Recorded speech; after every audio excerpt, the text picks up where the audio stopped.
ಪ್ರಭು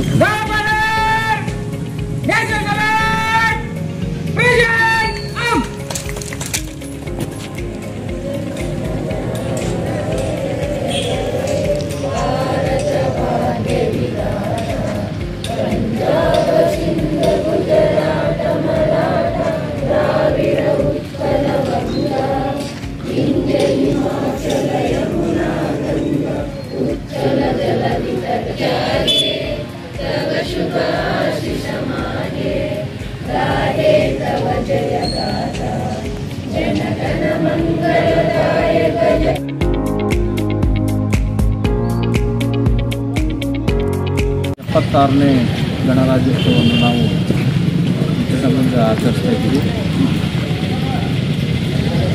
ಈ ಒಂದು ಸಮಯದಲ್ಲಿ ಧ್ವಜಾರೋಹಣ ಸಮಯದಲ್ಲಿ ಹಾಜರಿರುವಂಥ ನಮ್ಮ ಕಚೇರಿಯ ಎಲ್ಲ ಸಿಬ್ಬಂದಿ ವರ್ಗದವರೇ, ಪೊಲೀಸ್ ಇಲಾಖೆಯವರೇ ಮತ್ತು ಜನಪ್ರತಿನಿಧಿಗಳೇ ಹಾಗೂ ಪತ್ರಿಕಾ ಮಾಧ್ಯಮದ ಮುಖಂಡರು, ನಮ್ಮ ಭಾರತ ದೇಶದಂತೆ ಹೇಗೆ ನಾವು ಆಗಸ್ಟ್ 15 ಬ್ರಿಟಿಷರಿಂದ ಸ್ವಾತಂತ್ರ್ಯ ಪಡೆದು ಯಾವ ರೀತಿಯಾಗಿ ನಾವು ಭಾರತೀಯರಾಗಿ ನಾವು ದೇಶಾದ್ಯಂತ ವಿಜೃಂಭಣೆ ಮಾಡ್ತಾ ಇದ್ದೀವಿ ಒಂದು ಹಬ್ಬವನ್ನಾಗಿ, ಅದೇ ರೀತಿ ನಮಗೆ ಇವತ್ತು ಗಣರಾಜ್ಯ ಸಿಕ್ಕಂಥ ದಿನ 1956 ಜನವರಿ 26ರಂದು ಡಾಕ್ಟರ್ BR ಅಂಬೇಡ್ಕರ್ ಅವರು ನೇತೃತ್ವದಲ್ಲಿ ಏನು ಸಂವಿಧಾನ ರಚನೆ ಆಯಿತು, ಅದನ್ನು ಗಣರಾಜ್ಯವಾಗಿ ಪರಿವರ್ತನೆಯಾಗಿ ನಮಗೆ ಇವತ್ತು ಗಣರಾಜ್ಯೋತ್ಸವವನ್ನು ನಾವು ಆಚರಣೆ ಮಾಡ್ತಿದ್ದೀವಿ.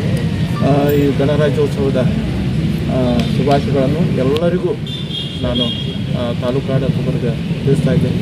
ಎಲ್ಲರೂ ಈ ದೇಶದ ಎಲ್ಲ ಜಾತಿ ಮತ ದೇಹದ ಮರೆತು ಎಲ್ಲರೂ ಒಗ್ಗಟ್ಟಾಗಿ ನಾವು ಭಾರತೀಯರೆಂದು ಅಭಿವೃದ್ಧಿಯತ್ತ ಮುನ್ನಡೆಯೋಣ ಅಂತ ಹೇಳ್ತಾ ನನ್ನ